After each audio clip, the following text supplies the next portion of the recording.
네, 반갑습니다. 어슴새벽입니다. 암호자산 시장에서 무엇보다 가장 중요한 투자 마인드와 그리고 주요한 뉴스들을 한 끗 다른 시선으로 분석하는 어슴새벽 채널에 오신 것을 환영합니다.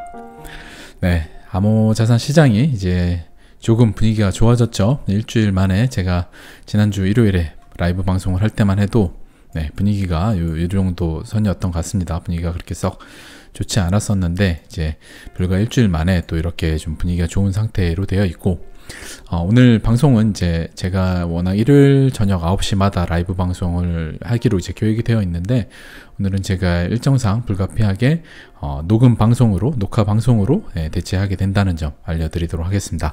다음 주부터는 이제 큰 변동 없이 라이브 방송을 일요일 저녁 9시에 하도록 하겠습니다.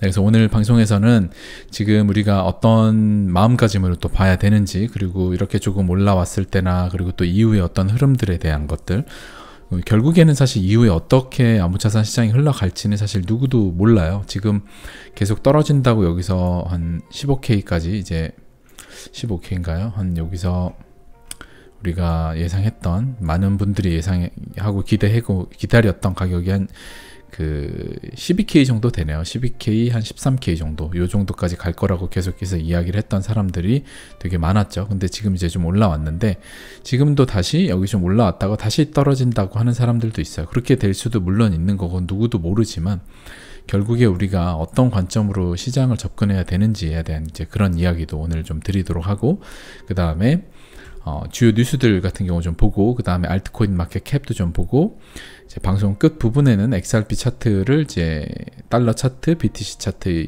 ETH 차트 기반으로 한 것들 보면서 방송을 마무리하도록 하겠습니다. 그리고 이제 다음 주 커뮤니티 이제 글에서 하랑 도반 분들에게는 제가 XRP 관련해서 이제 어떤 관점으로 좀 보는지에 대해서 좀 주요하게 좀 XRP 특집으로 커뮤니티 글에서 다뤄 드리도록 할게요. 그래서 우리가 예행 연습을 한번 했었잖아요. 그런 것처럼 XRP가 어느 정도 이제 움직이는 때가 된다고 했을 때 어떤 식으로 좀 매도를 할지, 그런 부분에 대한 거 공유해 드릴 테니까 잘 따라오시면 좋겠습니다. 자, 그러면 이제 방송을 좀 시작해 보면, 자, 비트코인이 제가 계속해서 이 부근에서 여기서 200일 터치해서 올라가면 좋을 것 같다, 이렇게 기대를 하고 있다라고 했는데, 보란 듯이 틀리고 FTX 사태를 일어났었죠. FTX 사태 이 골을 팠었습니다.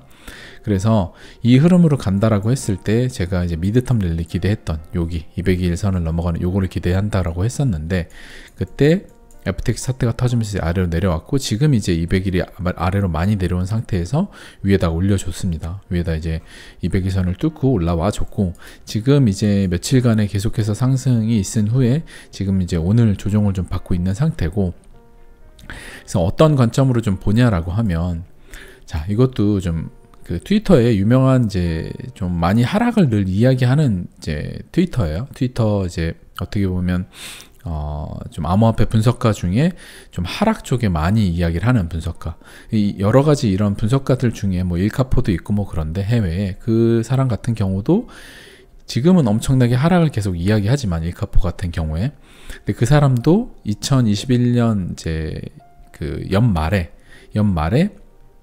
엄청난 비트코인의 몇 억까지 상승을 할 거라고 얘기를 했어요. 그러다가 2022년에 하락을 하니까 이제 계속해서 더 하락을 한다라고 이야기를 하고 있고, 지금 이 프로핏 블루 이 분석가도 21K를 도달을 했다가 그 다음에 다시 10K를 갔다가 69K, 그 다음에 111K를 간다라고 하는 거죠. 그러니까 여기까지 도달했죠. 그 다음에 다시 이 사람의 분석으로는 여기까지 떨어진다라는 거예요. 이 사람의 분석은. 그러니까 지금 이 사람 같은 경우도 여기에서 계속해서 여기 부근을 간다라고 계속 얘기했거든요. 근데 올라가니까 다시 지금 여기까지 떨어진다라고 하고 있는 상태죠. 그래서 결국에 우리가 뭐에 집중해야 되냐라고 하면 공통 분모를 찾자 이거예요. 상승을 이야기하는, 지금 이 구간에서 상승을 이야기하는 분석가나 하락을 얘기하는 분석가나 뭐 다 누가 맞을지 모르죠. 어디까지 하락을 할지 모르니까. 근데 결국에는 이 사람 같은 경우도 10K를 가지만 결국에 69K를 가고 111K를 간다는 거, 암호자산이 새로운 배바구니가 된다라는 건 이 사람도 동의를 하고 공통 분모를 갖고 있는 거죠. 하락을 얘기하건 상승을 얘기하건. 그래서 제가 계속해서 12K에서 13K 이 부근을 갈 수도 있지만 안 갈 수도 있다. 그럼 이 부근 자체는 어찌됐든 우리가 크립토 공포 지수가 굉장히 계속 공포의 구간이기 때문에 이런 구간에는 무조건 소를 키워야 된다. 그러니까 소를 키운다는 거는 이 구간에는 시장에서 떠나지 말고 암호자산 시장에 계속해서 남아서 투자를 원칙적으로 이어나가야 되는 황금의 시기다. 지금 무조건 투자하기 좋은 때지 이때가 투자하기 안 좋은 때는 아니다. 왜냐면 우리 마음이 불편하고 되게 기분이 안 좋은 시기이기 때문에 모든 투자 구루들이 그러잖아요. 공포에 사서 환희에 팔아라. 그 얘기가 제가 이제 제 식으로 얘기를 맨날 하는 게 내 마음이 불편하면 투자 적기고 내 마음이 기쁘고 들뜨면 투자 위기다. 우리 마음이 되게 불편하잖아요. 그래서 이때는 무조건 투자 적기인 시기다. 이때 투자를 안 이어나가면 언제 도대체 할 수 있냐. 정말 이때는 여러 가지 지표상으로도 일봉상에서도 비트코인 지표가 이제 거의 이럴 때 바닥을 여기 6월 달에 작년에 엄청난 바닥을 쳤었죠. 그리고 여기 한번 볼게요. 바닥을 여기까지 쳤었어요. 거의 진짜 낮은 바닥 구간까지 갔었고 그래서 좀씩 올라와서 지금 여기까지 올라온 거예요. 그러다가 지금 여기를 뚫고 넘어갔죠. 그래서 지금 여기 지표 같은 경우 상당히 지표상으로도 지금 비트코인 일단은 과열 구간이에요. 과열 구간인 건 맞고 그래서 조정을 한번 했고 그래서 지난 역대 이 구간에 과열 지표들이 어떻게 나왔는지 좀 살펴보면 제가 예전에도 말을 했지만 이런 식으로 바닥을 한번 찍고 이 다이버전스가 위로 점점 바닥 그 지표를 높여가면서 올라가요. 올라가다가 이런 식으로 200일을 뚫고 올라간 거잖아요. 이렇게 뚫고 올라가서 지금 거의 이 정도라고 치면 지금 여기다 선을 한번 그어보죠. 우리가 선을 한번 한 요 정도에 그어볼게요. 그어보면 여기까지 한번 200일 뚫고 올라가는 선이 나오고 그 다음에 다시 이 그 RSI 지수 자체가 RSI를 이제 기반으로 한 이 지표 자체가 떨어져요. 상승하고 횡보하면서 떨어지면서 다시 상승을 해요. 그때 다시 이만큼의 상승이 나오고 다시 또 하고 또 떨어져요. 또 이만큼 떨어질 때 이만큼 과열을 시켜주죠. 쿨링 다운을 해주고 그 다음 다시 상승 다시 상승. 근데 이 고점의 점은 점점 낮아지면서 최고점을 달성을 하는 늘 이런 구조로 되어 있어요. 그럼 다시 우리의 현재 위치로 와보면 지금 일단은 조절하다 이 부분까지 한번 터치를 해주고 그 다음에 점을 만들면서 이런 식으로 하면서 고점을 계속 높여 나갈 수 있는 거예요. 그러면 우리가 기대하는 미드텀 랠리가 한 3만불, 4만불 이 정도까지 올 수 있는 거죠. 그래서 제가 한 3월, 4월 뭐 이 정도의 미드텀 랠리에 우리가 좀 흐름을 좀 기대를 한다라고 했었잖아요. 그리고 추가로 좀 한 가을쯤은 올해 장이 별로 좋지 않을 것 같다라고 좀 예상을 하고 있고 지금의 이제 현재 흐름을 봤을 때 상반기 봄하고 지금부터 시작해서 한 봄 정도 초입까지 해가지고는 흐름이 좀 괜찮을 것 같고 여름하고 가을 부근에는 좀 횡보와 어느 정도의 좀 조정 구간이 있을 것 같다라고 지금 예상을 좀 하고 있는데 현재로서 200일 선을 어찌됐든 지금 뚫고 올라왔기 때문에 이런 흐름을 좀 기대를 하고 있다. 그래서 이런 흐름상으로 지금 이렇게 올라오고 조정하면서 또 올라가고 그래서 이런 흐름을 계속 갈 거라고 생각을 하고 있어요. 지금 이런 흐름을 갈 거라고 저는 예상을 하고 있는데 물론 지금 아까 이런 뭐 프로핏 블루 이런 분석가들이 말하는 대로 여기서 다시 10K까지 떨어졌다가 갈 수도 있겠죠. 갈 수도 있지만 그럴 가능성은 좀 저는 낮게 보고 있다. 그래서 모든 관점을 여러분들이 이런 걸 분석을 보고 누가 하락을 한다. 예전에도 똑같잖아요. 우리가 계속 여기 부근에 있을 때 아직 이만큼이 안 나왔을 때 여기서도 계속 하락한다고 하는 사람들도 많았죠. 그래서 제가 여러분들한테 투자는 선택이기 때문에 다 가질 수 없다고 여러분들이 이 하락하는 거에 대해서 더 싼 가격에 살려고 마음을 먹는다 그러면 여기서 팔고 이거 싼 가격에 살려고 마음 먹으면 결국에 여러분들은 선택을 하는 거죠. 투자 선택을 나는 올라갈 확률에 대해서 포기를 하고 더 싸게 살 가능성에 대해서 베팅을 하는 거잖아요. 그러면 이 떨어져도 더 떨어지는 그 폭 자체가 올라가서 먹을 폭보다 더 작으면 그때는 들어가고 기다려야 될 때지 이때 더 싸게 이 확률은 100%는 없잖아요. 더 싸게 가져갈 수 있는 확률이 얼마가 되는지는 사실 5대5라고 쳐도 5대5에서 서로 50대 50이에요 확률이. 근데 이게 올라가서 먹을 폭이 그러니까 가져간 이만큼 양 중에 각자 50대 50%잖아요. 50대 50%인데 이 전체 먹을 양 중에 이쪽에 가질 50%의 양이 거의 이만큼이고 요거는 이만큼밖에 안 돼요.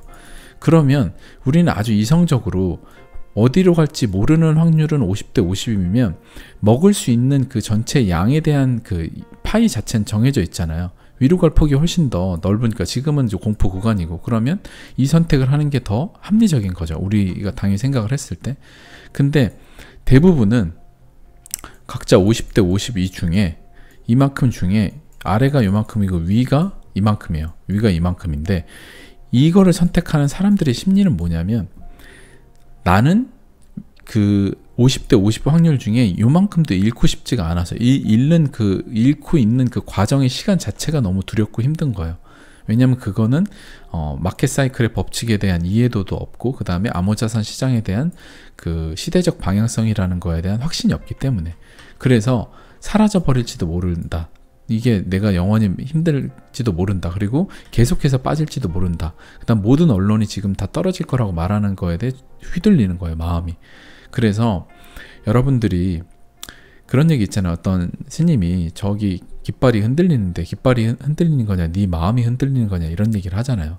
시장 자체가 요동치고 난리친다라고 다들 뉴스에서 떠들 때, 그때는 시장이, 사실 암호자산 시장은 똑같아요. 내재 가치는 계속해서 더 좋아지고 있어요, 오히려. 근데 시장에서 모두가 다 암호자산 시장이 안 좋다라고 말하는 건 시장 자체가 흔들리는 게 아니라, 그러니까 깃발이 흔들리는 게 아니라 시장을 바라보는 여러분들의 마음이 흔들리는 거예요. 그러니까 결국에 집중해야 되는 건, 내재 가치의 암호자산 시장은 사이클에 따라 움직이지만 결국에는 이 내재 가치는 계속해서 성장하고 있다고요. 암호자산 시장은. 지금 암호자산 시장 요번에 뭐 루나 FTX 사태 터지면서 다 좀 쓰레기들이 어느 정도 정리가 됐잖아요. 좀 부패한 것들, 탐욕을 부렸던 것들, 이런 것들이 다 정리가 어느 정도 되고 시장이 어느 정도 되고 나니까, 요번에 어떤 게 있었냐라고 하면, 크립토 퀀트에서 CEO가 이제 요 분석을 얘기한 건데, 지난 3시간 동안 40억, 한 4조 한 거의 5조 정도 되겠네요. 5조 정도 되는 돈을 선물을 매수해가지고 숏 포지션을 한 1100억 원을 정리를 하고 올렸다. 그래서 제가 계속해서 이야기하잖아요. 비트코인이, 암호자산 시장이, 특히나 이제 비트코인이라고 그냥 이야기를 하면, 비트코인 자체가 아무리 기술적으로 탈중화가 되고 뭐 좋고 난리를 쳐도, 저도 비트코인 좋아하고, 비트코인은 태초에 그냥 굉장히 완성된 그런 자산이라고 생각이 들어요. 설계부터. 하지만 아무리 뭘 하고 난리를 쳐도 결국에 금융적으로는 중앙화가 돼 있다. 그러니까 기술적으로 탈중앙화가 돼 있지만, 비트코인을 찬양을 하고 막 그 탈중앙화가 돼 있어서 은행권을 다 물리치고 막 세상에 이제 중심에 돈이 될 거고 막 세상에 달러가 다 부패했다 뭐 이런 얘기를 하잖아요. 그러면 뭐해요? 일단은 우리가 살고 있는 이 세상은 이미 부패한 달러의 그 지배하에서 우리는 늘 살고 있잖아요. 누구도 부인을 못 하잖아요. 그냥 어쩔 수 없이 그냥 살잖아요. 근데 비트코인이 세상을 그렇게 해서 구원할 거라는 게 어떻게 보면 굉장히 이상적인 얘기잖아요. 그래서 제가 기술적 탈중앙화와 중앙적 탈중앙화를 우리가 구분해야 되는데, 기술적으로 탈중앙화 오케이다. 하지만 이렇게 보세요. 이제 5조 원 정도 전체 파생상품 시장의 그 규모나 이런 거 엄청 크잖아요. 그리고 그 금융 세력들 같은 경우에 자산 자체가, 암호자산 시장이 그들 입장에서는 엄청 작은 거고, 그러면 이 5조 원이란 돈이 우리 입장에서는 엄청 크지만 그들 입장에서는 정말 전체 시장 대비해서 작을 수도 있는 돈인데, 이 돈으로 이렇게 시장을 조작을 하고 올려내잖아요. 무슨 사유가 없잖아요. 지금 뭐 그냥 사유도 늘 갖다 붙이는 게 나름이지만, 지금은 심지어 그것도 붙이지도 않고 호재도 갖다 붙이지 않고 시장을 끌어올렸잖아요. 그렇죠? 예전에는 뭐 테슬라가 어떻게 한다고 해서 끌어올렸지만, 지금은 별다른 호재도 없이 그냥 이제 호재를 갖다 붙이는 것도 귀찮은 건지 그냥 이제 일단 올려놓고, 나중에 뭔가 이제 어느 정도 그들이 한번 떨궈야 되는 시점, 어느 정도 자신들의 여기서 샀던 물량 일부 정리를 하면서 가격을 떨구고서 다시 해야 되는 시점에는 호재를 내겠죠. 그때 이제 호재를 낼 거예요. 그러니까 여러분들이 이 기술적 탈중앙화, 그 금융적 탈중앙화 구분하셔서, 지금 이걸 보면 기술적 탈중앙화와 금융적 탈중앙화를 구분해야 되는데, 이런 암호자산 시장은 특히나 더 금융적으로 탈중앙화가 되어 있지 않고, 주식도 마찬가지고 모든 시장 자체가 금융적으로 탈중앙화 되어 있지 않다. 그래서 우리가 암호자산 시장에 있어서 기술적 탈중앙화에 너무 환호를 하면서 거기에 너무 이상적으로 빠져들게 되면 우리가 시야가 좁아질 수 있다는 거를 좀 이야기 한번 드리면서 다음 기사도 좀 살펴볼게요. 자, 우크라이나 은행이 이제 스텔라 블록체인에서 전자화폐 검증, 우크라이나 이쪽에서 CBDC 관련해서 예전에 진행을 한다라고 이야기가 나왔었고, 이런 식으로 우크라이나 전통 상업은행 타스컴뱅크에서 암호화폐 스텔라의 네트워크 상에서 전자화폐를 발행하는 시험에 대해서 리포트를 발표했다. 그래서 XRP, XLM 여전히 잘 보유하고 있고 좋게 보고 있습니다. 자, 그리고 SEC와 리플 소송 향방 이래가지고 힘먼 문서 그리고 LBA ROI 크레딧의 패소. 그래서 이걸 좀 간단하게 좀 정리해보면 현재 지난 스토리는 이래요. 이제 2022년 7월에 사라네번 판사가 이제 힘먼 옛날에 이제 이더리움하고 비트코인 증권이 아니라고 했던 이 사람의 문서가 공개를 하지 말아야 된다라고 했는데 9월까지 해가지고 그 공개를 했어요. 그래서 그걸 공개하지 말라고 이제 또 SEC가 냈는데 그것까지 기각을 해서 공개가 돼서 SEC가 10월 달에 리플 측에 힘먼 문서를 전달을 했어요. 그래서 다시 12월에 법원에 SEC가 힘먼 문서를 포함한 특정 증거를 비공개할 거를 이제 공개는 안 된다. 리플사에 주긴 줬지만 그렇게 또 요청을 해놓은 거예요. 이런 상태인데 이 힘먼 문서 안에 뭐가 있냐라고 지금 뭐 얘기가 왔다 갔다 많은데 별로 중요한 게 없다라고 얘기도 있고, 하지만 이제 지금 현재 상황이 이제 마지막으로 지금 우리가 1월 달에 와 있는 이 상황이 보면 미국 증권거래위원회 SEC죠. 여기서 리플랩스 측이 리플사 뉴욕 남부 지방 법원에 약식 재판을 요청한 문서에 연방법원 데이터베이스에 게시되었다. 그래서 이로써 양측 2년간의 소송 공방전이 정식 재판 회부 없이 조기 종결될 것이란 기대가 모아지고 있다. 그래서 저 역시도 지금 힘먼 문서 안에 뭐가 있다 없다 얘기도 많지만 지금의 제 예상으로는 뭔가 힘먼 문서를 대중에 공개하진 않는 선에서 리플사에 큰 뭐 없이 이제 합의가 이루어지지 않을까. 좀 기습적으로 지금 합의 가능성이 또 낮다고 분석하는 경우들이 되게 많은데, 저는 오히려 그럴수록 리플사의 뭐 승소라든지 뭐 리플사 패소 막 이런 이제 판결로 가기보다는 합의 형태로 가서 그 다음에 SEC가 지금 수많은 다른 암호화폐를 규제의 칼날을 들이울 수 있는 그 환경이 만들어지는 상태. 그러니까 리플사가 승소해버리면 SEC가 그걸 하기 좀 어려워지거든요. 그래서 그런 형태로 이 상황이 종료가 되지 않을까. 그리고 그거는 3월 이전에 되지 않을까라고 좀 생각을 하고 있고, 1월달 안에 좀 리플 XRP 같은 경우도 이따 차트에서 좀 짧게 이야기를 드리겠지만, 지금 이제 XRP 차트를 여기 잠깐 보면 XRP 같은 경우는 지금 여기 정도에 머물고 있습니다. 그래서 장기 이평선 지금 200일인 여기 530원 여기 정도까지 가면, 거의 여기 정도까지 가면 정배열이 되기 때문에 슬슬, 그래서 그게 1월달 안에 좋은 움직임을 슬슬 보이지 않을까. 그래서 우리가 대부분 이제 리플사의 합의에 대해서 기대를 사람들이 지금 안 하고 있고, 그 다음에 XRP는 절대 리또 속이기 때문에 투자해서는 안 되는 악마의 코인이다. 그리고 이제 제가 방송에서도 XRP를 주로 다루기 때문에 제 댓글에 많은 이제 욕들이 이제 달리고 하는 것들 여러 가지를 좀 보면 우리가 기대하지 않은 그런 시점에 리플사의 불현듯한 갑작스러운 뭔가 좋은 소식이 있지 않을까라고 생각을 하고 있습니다. 그래서 여러분들 이제 구독자분들도 리플을 오래 투자하신 분들, XRP 오래 투자하신 분들은 그런 갑작스러운 때가 됐을 때 또 어안이 벙벙 해가지고 어떻게 매도를 해야 될지 모르고 있다가 이제 XRP에 또 이런 구간에 어느 정도 또 팔았으면 좋은 거잖아요. 지나서 보면. 결국에 저도 이때 어떻게 했어야 된다는 생각을 좀 더 하지만, 결국에 이제 비확정적 게임과 확정적 게임에서 저는 확정적 게임으로 얼마의 XRP를 팔지는 이제 정해놨기 때문에 결국에 저는 이제 굉장히 큰 XRP에서도 기회와 증명을 이뤄낼 거고 큰 이제 성공을 거둘 겁니다. 이제 확신을 가지고 있지만, 여러분들이 그런 이제 미리 예행 연습과 마음의 준비를 해놓고 계시지 않는다라고 하면 경험이 없으면 이제 쉽지 않으니까, 그래서 미리 여러분들 좀 생각을 해두시면 좋을 것 같아요. 그래서 XRP 차트를 지금 잠깐 좀 보면, 제가 이제 예전에 트렌드 라인에 그어 놓은 거예요. 여기 하단 여기 지점과 그 다음에 여기. 근데 여기 요번에 딱 보면 여기에서 딱 맞고 지금 떨어진 상태입니다. 여기에서 딱 맞고 떨어진 상태. 그래서 여기를 저항을 지금 받고 있는 거고, 요게 지금 이런 식으로 흘러가다가 여기를 뚫고 올라간다. 0.1 이제 한 4달러 정도 되는 0.4달러죠. 예, 이제 여기 정도 되는 때를 딱 넘어가기 시작을 한다라고 하면 그때부터는 이제 좋은 흐름을 좀 기대를 하고 있다.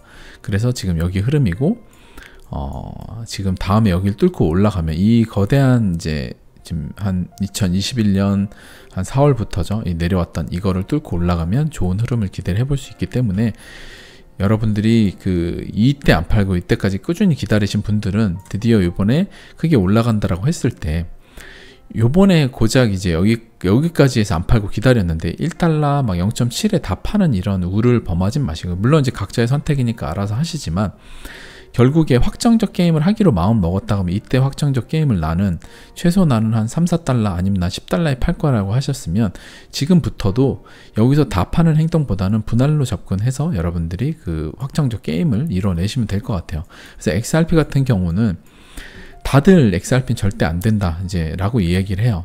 그래서 제가 몇 년을 투자했지만 XRP만 기회와 증명이 이루어지지 않았거든요. 그렇기 때문에 XRP도 당연히 기회와 증명이 이루어질 거고, XRP 증명이 이루어지는 그때가 됐을 때 사실 이제 저도 여러분들에게 결국에 XRP도 여러분들 이렇게 가격이 오르고 가장 늦게 올랐지만 가장 많이 그 다음에 가장 힘들게 했지만 가장 큰 여러분들한테 보상을 주는 코인이다라는 이야기를 드리는 때가 올 거라고 생각을 합니다.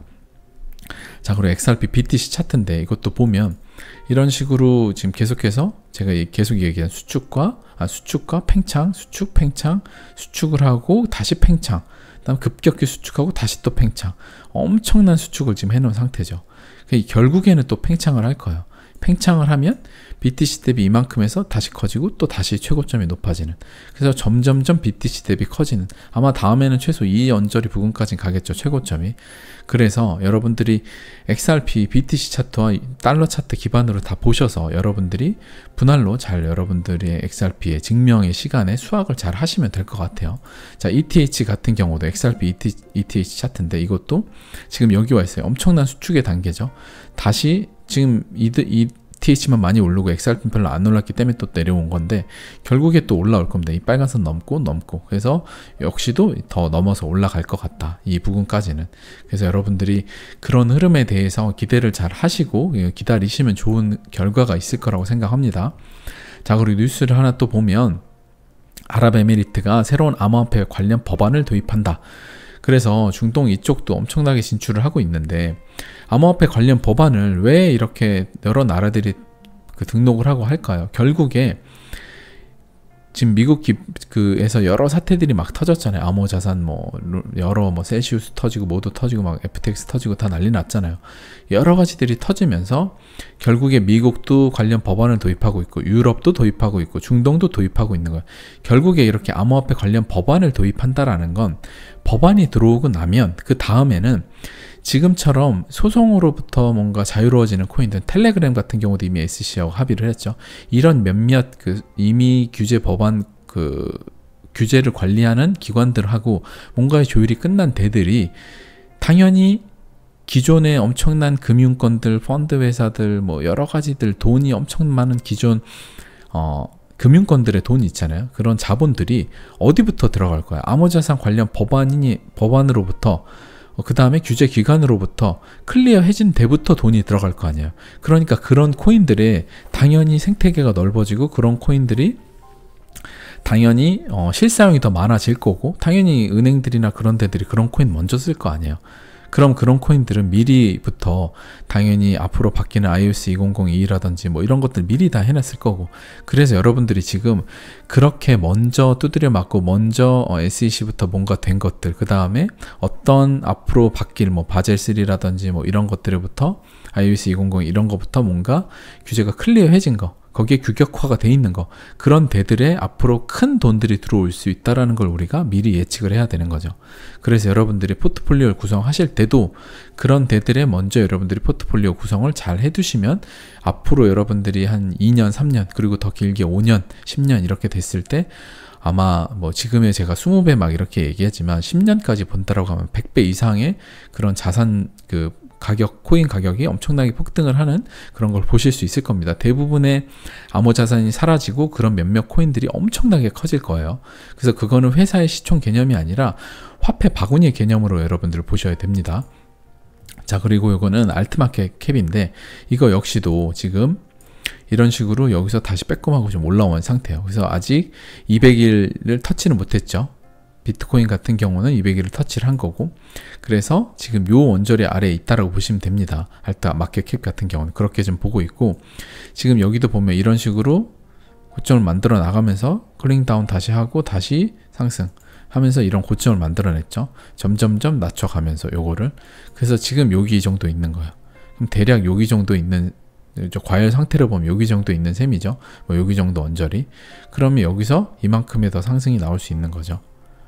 저는 이제 여기서 지금 이만큼 올려놨다가 다른 사람들이 말하는 대로 뭐 비트코인 한 이 정도까지 빠진다고 하니까 다시 이렇게 빠지는 거를, 가능성은 물론 누구도 모르니까, 저도 뭐 신이 아니고 저도 미래를 모르기 때문에 저도 모르지만 저는 이 가능성보다는 이런 식으로 하다가 올라가는 가능성을 더 높게 보고 있습니다. 그래서 역시 그 비트코인처럼 이때 미드텀 랠리 정도는 기대를 하고 있고, 최소한 미드텀 랠리 정도는 기대를 하고 있고, 모두가 다 예측하는, 만약에 지금은 사람들이 예측을 안 했기 때문에 미드텀 랠리 같은 게 나오고 있는 거고, 사람들이 대부분 상승은 하네, 근데 이제 미드텀 랠리에서 끝날 거야 라고 예상을 할 때 저는 다시 급등을 해가지고 이런 고점을 터치하는 한 번의 흐름이 더 나올 수 있다라고 생각이 들어요. 그래서 요는 모든 사람이 이쪽으로 몰려가면 이쪽으로 가는 게 지금의 자산시장, 이제 모든 자산시장의 패턴이기 때문에, 모두가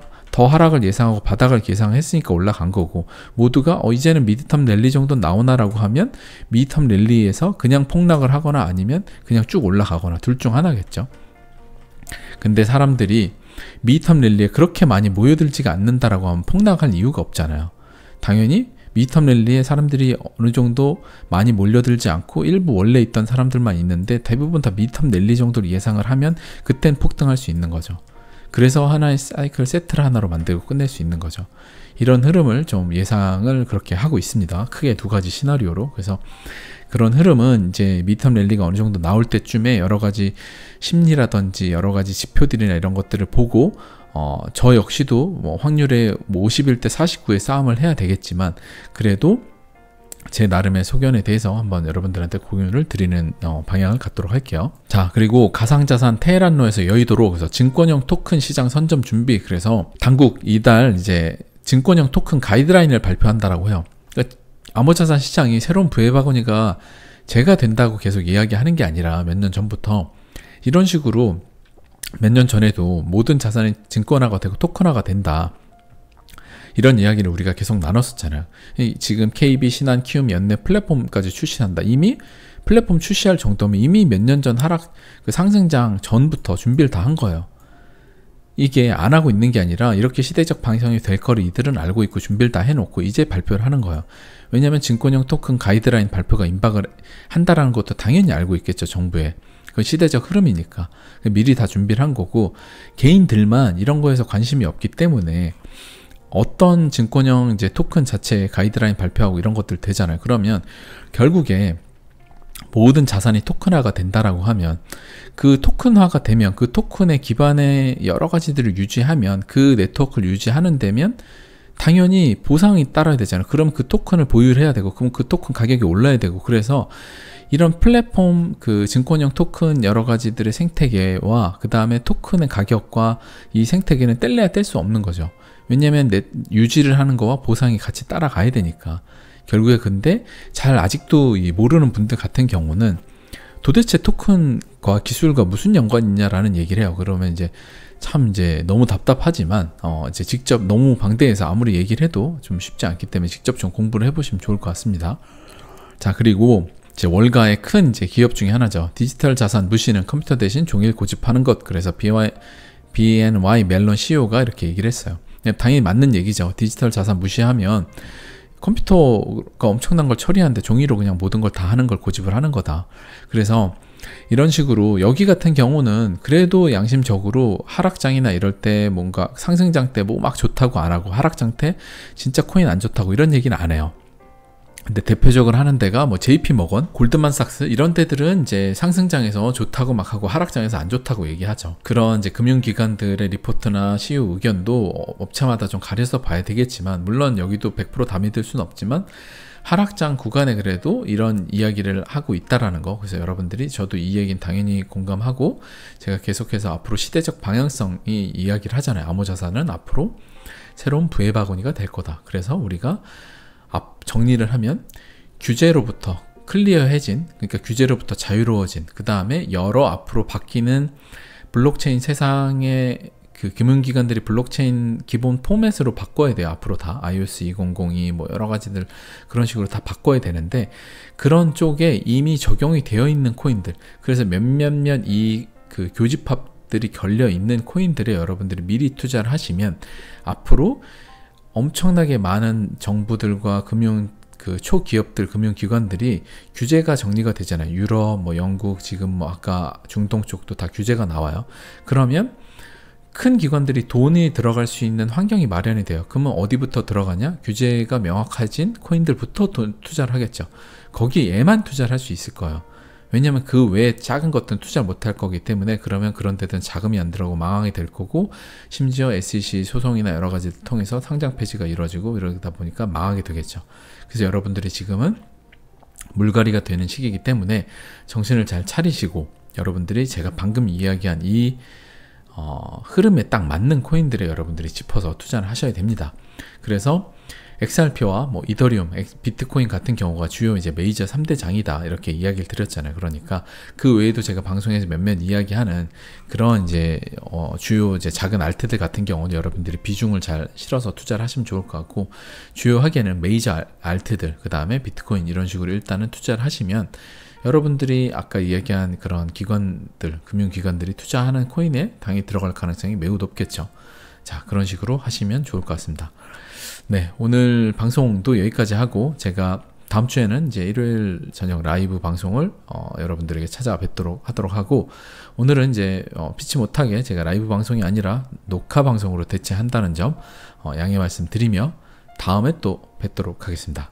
감사합니다. 어슴새벽이었습니다.